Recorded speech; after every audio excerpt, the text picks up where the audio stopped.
Have you ever wondered what is actually happening inside your body when you stretch?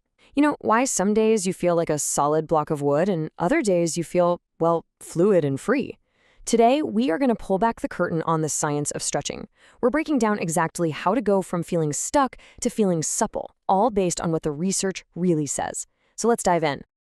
So here's our game plan. First, we'll figure out why we get so stiff in the first place. Then, we'll get into the incredible science of what's happening inside our tissues during a stretch.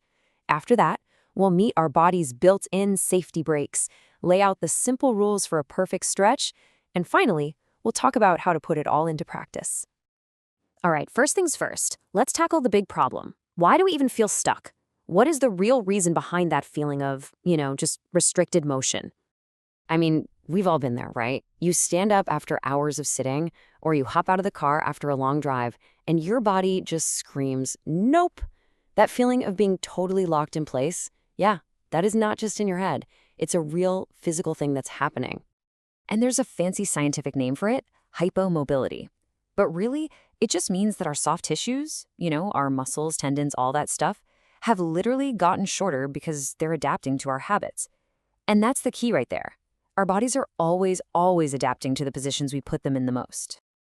And here's what's so wild. Just look at these causes. Okay, a cast, sure, that makes sense. But the rest? A sedentary lifestyle, bad posture, muscle imbalances.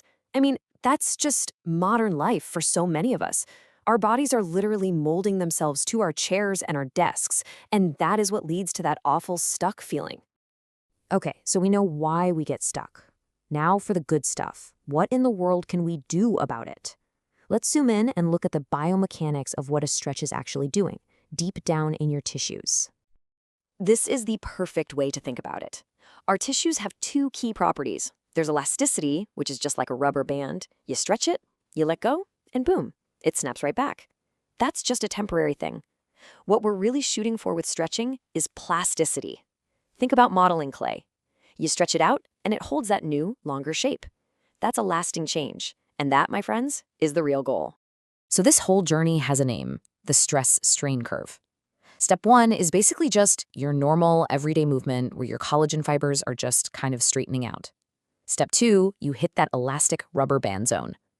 But step 3, that's the sweet spot, the plastic range. This is where you apply just enough gentle, sustained force to create that lasting modeling clay change.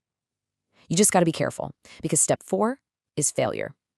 Too much force, too fast, and you can actually cause an injury. The whole art of stretching is learning to live in that sweet spot. So how do we stay in that sweet spot and avoid getting hurt? Well, it turns out our body has this amazing built-in system of safety checks. Let's meet the two little reflexes that act as our personal safety brakes.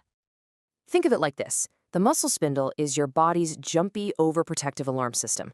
If you stretch too fast, it just freaks out, slams on the brakes, and contracts the muscle to stop it from tearing.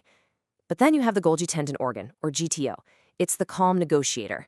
When it feels a slow, sustained tension, it sends a little message to the muscle that says, hey, it's cool, you can relax now. This is exactly why a slow, held stretch is so much safer and more effective. It calms down the alarm and turns on the relax sensor. So, now that we get the science, we can basically boil it all down into a super simple recipe. Let's go over the actual rules for a perfect, effective stretch. It really just comes down to these 3 things. First, intensity. You want a gentle pull, never ever sharp pain. We're trying to coax the tissue into changing, not force it. Then you've got duration and frequency, which are just as important. So let's answer the million-dollar question. How long do you really need to hold a stretch? And here it is, all the evidence points to this magic window. Holding a stretch for about 30 to 60 seconds seems to be the sweet spot. That's what it takes to encourage that lasting plastic change in the tissue. So you don't have to hold these things for minutes and minutes. A focused 30 to 60 seconds really does the trick for most people. So if you take one thing away from this section, it's this. The secret recipe is to be gentle and patient. Low intensity plus a good 30 to 60 second hold, that's the scientifically backed way to safely make those lasting changes we're all looking for. It's not about how hard you can stretch, it's about how smart you can stretch. All right, we've got the reels. Now let's wrap this up by actually putting it all into practice. We're going to look at the best type of stretching for most of us and the number one most important step to make sure all your hard work actually sticks around. So you've basically got two main choices here. Static stretching is our hero. It's that low-intensity, long-duration method we've been talking about. It keeps that quick reaction alarm, the muscle spindle, nice and calm. Ballistic stretching, on the other hand, with all that bouncing, it does the exact opposite. It can actually set off the alarm, making the muscle tighten up right when you're trying to lengthen it. For pretty much everyone, static stretching is the way to go. It's just safer and smarter. Now, if you want to get a little more advanced, you can try something called PNF stretching. This hold, relax technique is a great one. First, you lengthen the muscle to where you feel a gentle stretch. Then, you gently contract that same muscle against some kind of resistance without moving for about 5 seconds. Then, when you relax, you'll find you can move way deeper into the stretch. It's a clever trick to get your own nervous system to help you out. Okay, pay close attention because this might be the single most important piece of advice in this entire explainer. All the stretching in the world means nothing if you don't actually use the new range of motion you just created. Stretching basically opens a door to more movement, but you have to actually walk through that door in your daily life. It really is a classic case of use it or lose it. So I'm going to leave you with this question to think about. Now that you know the rules of the game, what's one small movement you can get back in your own life?